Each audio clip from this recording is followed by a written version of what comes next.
More about that. Let's bring in Florida Republican Senator Marco Rubio. Senator, great to see you. Let me just put up on the screen here where the race stands for you and for Governor DeSantis as well. You're leading Val Demings 51 to 43% in the gubernatorial race. DeSantis is ahead of Chris, a little more than 53% to 41%. And when you look at those numbers and you think of the president going to South Florida, all I can think is that he needs as much political heft as he can muster, a magic wand. And why is he going to Florida anyways instead of some of these other battleground states? Well, we welcome him coming to Florida. I mean, for us, it's a reminder of what we've been telling people in this entire campaign, and that is that Joe Biden and the Democrats control the White House, the House, and the Senate for 22 months, and what they've produced for our country is inflation, runaway immigration, crime problems around the country, and you know, obviously, they'll have to answer for that. So people have a very choice. If you want to leave these people in charge of our government, then obviously you'll welcome Joe Biden and you'll want him to be here. But in my view, it just reminds people of what a disaster they have been. And it reminds people as well that Val Demings, who's my opponent, has voted with Nancy Pelosi and the Democratic leadership 100% of the time. That's why they want her in the Senate. And I think he's in Florida, frankly, because they don't want him in Wisconsin. They don't want him in Pennsylvania. They don't want him in Arizona.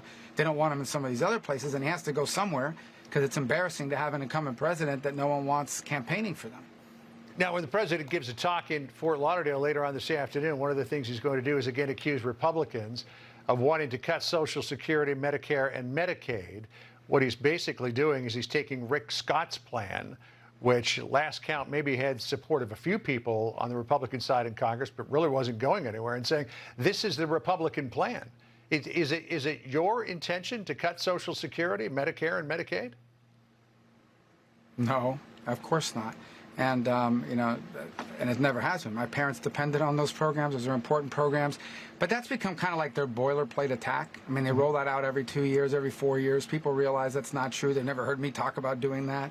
So this is what you do, because you got to be able to say something. I mean, he can't run and say, you know, vote for Val Demings and Charlie Crist because they're going to help lower inflation. He can't say vote for them because they're going to help bring illegal immigration under control, or vote for them because they're going to strengthen America's standing in the world. And they can't make that argument, so they're going to have to say something while he's here.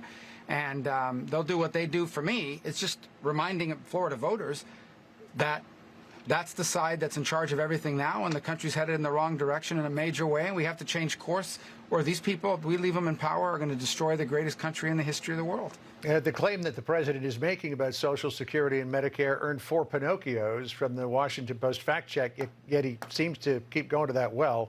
Not quite sure why. There's some thought that Miami-Dade County, which has long been a bastion of Democratic support, is shifting it to the degree that it may even go Republican this year. What's going on in Miami-Dade County, and in particular among Latino voters? Well, look, Hispanic voters happen to be working class voters and small business owners. That's what they are, and that's who they are. They happen to be Hispanic, but they vote like small business owners and like working class voters. They vote like parents of kids who don't want schools indoctrinating their kids. I think the added factor is they vote like people, in the case of those that have come from Venezuela or Cuba or Nicaragua, who have seen firsthand what happens when Marxism and socialism takes root in a country. They see signs of that in the Democratic Party, and they don't want it in this country. They don't want to lose this country the way they lost their previous country, their nation of birth.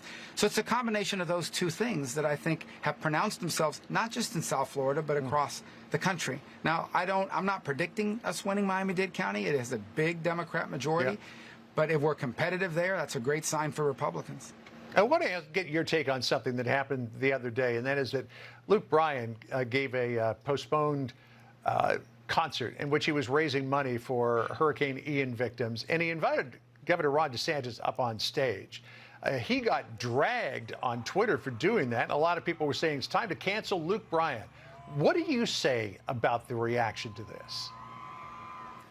Well, first of all, Twitter's fake. I mean, we don't even know how many of those are real reactions. Second of all, yeah, I mean, he got dragged on social media by a bunch of leftists and liberals who don't like DeSantis and don't like Republicans.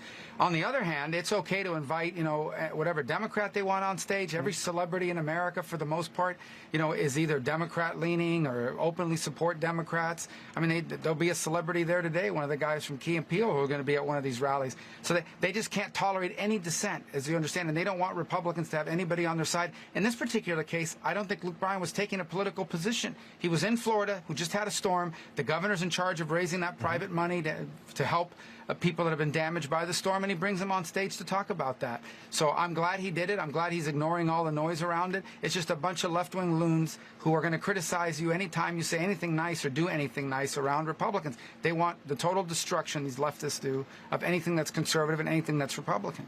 Senator Marco Rubio will be watching your race very closely. We'll see how it ends up a week from today. Appreciate you coming with us. Thank you. All right.